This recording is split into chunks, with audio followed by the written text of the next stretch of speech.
What do you think? What do you think are the main reasons that when you want to try something new, you get resistance from your boss or your pastor?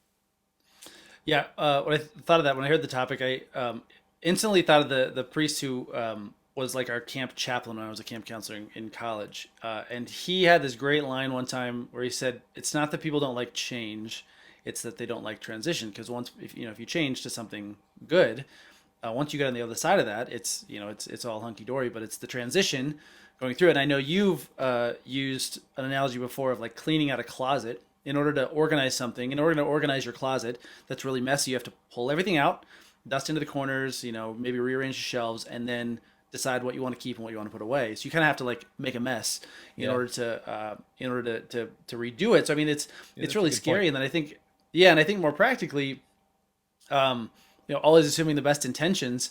A pastor has 8 million things on his or her plate, depending on the church environment or what's going on, or the types of people you serve, that type of thing.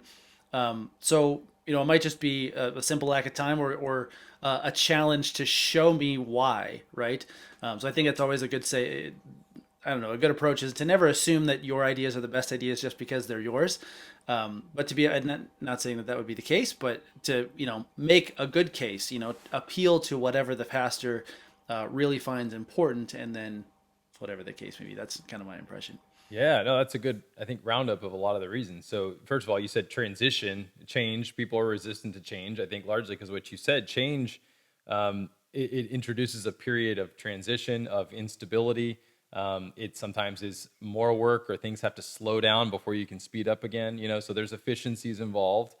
There's also what you said. What was the second one you said?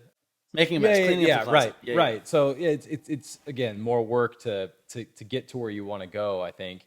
But I think where you ended up is where I want to go today too, because the the assumption, first of all, when you're in your little role, and I've had this at jobs I've had before, where you see everything very clearly in your little scope, and it seems so obvious that this is what you should do.